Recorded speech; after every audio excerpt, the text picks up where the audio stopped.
Le but de cette journée, c'est de permettre un échange de vues sur la situation des femmes d'origine immigrée en Belgique, à la fois dans le domaine politique et public et dans le domaine de l'emploi.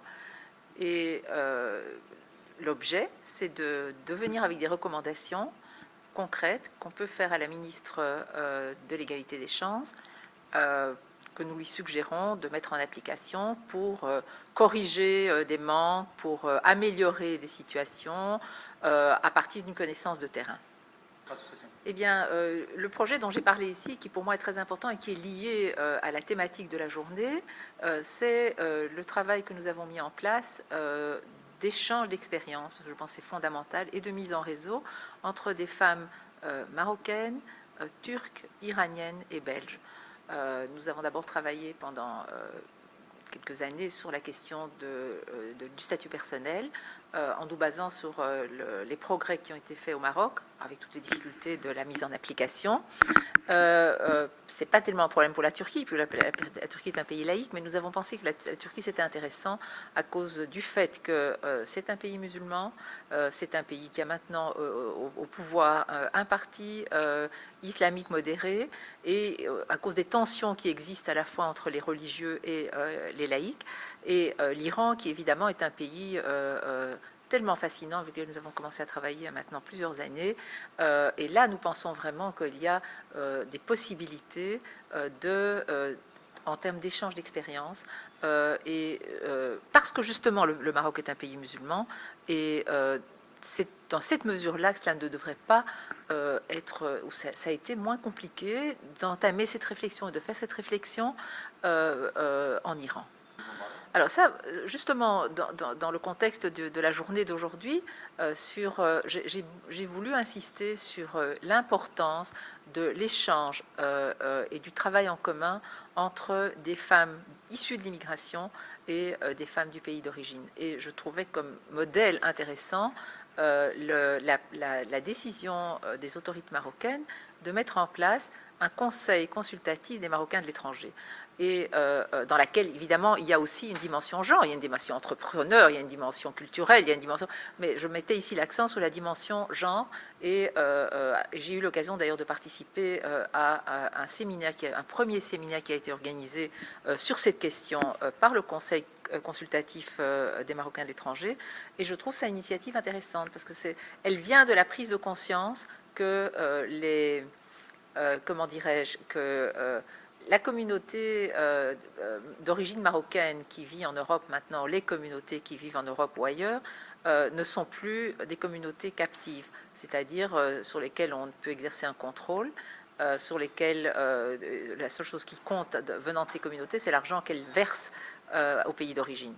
Il y a une prise de conscience qu'on est passé à la deuxième et à la troisième génération, et que dans ces deuxième, troisième générations d'origine marocaine, il y a des hommes et des femmes qui, à la fois, sont des citoyens de leur pays, qui ont été élevés dans des pays européens, avec tout ce que cela signifie, et qui sont des hommes d'affaires, qui sont des universitaires, il y a vraiment un progrès social très très important, qui ne veulent pas renoncer à l'attachement à leur pays d'origine, mais qui ne sont plus prêts à avoir des relations comme on en avait dans le passé. Et je trouve que c'est un modèle intéressant, et je dirais que ça pourrait être un modèle intéressant, par exemple, pour la Turquie et dans notre pays, puisque nous avons une communauté turque importante, parce que là aussi, je pense qu'il y a un travail de réforme à faire, et je trouve que c'est un modèle intéressant. Je n'ai pas dit on peut le critiquer, mais je pense que c'est intéressant de réfléchir dans ce sens-là.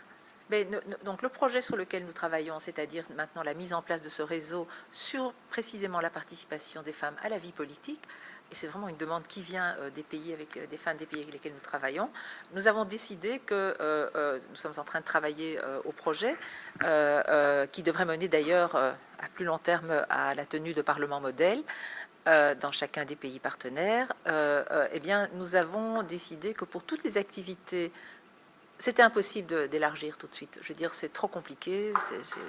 Mais ce que nous allons faire, nous allons chercher à pouvoir, à chaque occasion, inviter des femmes d'autres pays musulmans qui ont d'ailleurs manifesté leur intérêt pour participer aux événements, je dirais, plus publics. pour créer les conditions d'un élargissement du réseau le moment venu. Je pense que c'est un problème très important. Je pense qu'il y a eu des évolutions cette dernière décennie.